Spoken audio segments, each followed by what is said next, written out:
Most features in Microsoft Office, including Excel, are geared towards saving and sharing files online. This is done with OneDrive, which is an online storage space for your documents and files, so you can access them even when you're away from your computer.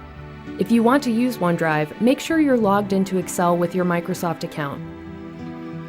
Whether or not you're using OneDrive, in Excel, most projects begin the same way, with creating or opening a new blank workbook. All you have to do is go to the Backstage view and choose New. If you prefer to start from scratch, go ahead and click the thumbnail that says Blank Workbook. But you can also start with a template. You'll find them in the very same place in the Backstage view. A template is a file that comes with its own design and sometimes even complex formulas or formatting. They make it easy to create professional-looking workbooks without a lot of time and effort.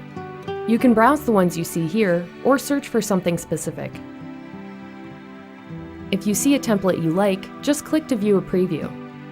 Then click the Create button. Opening an existing workbook is also very easy.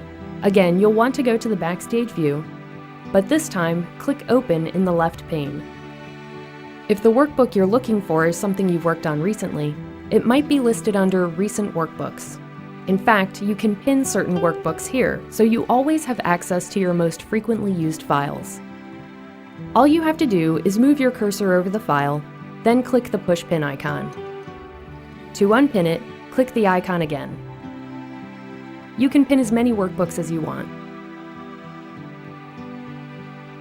If the file you're looking for hasn't been opened recently, just look to the other options.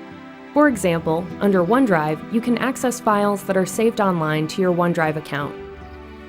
Under this PC, you can access files that are saved locally, or you can click Browse, then select the workbook you want. When you're ready, click Open, and the workbook will appear. Now you know how to create and open workbooks in Excel.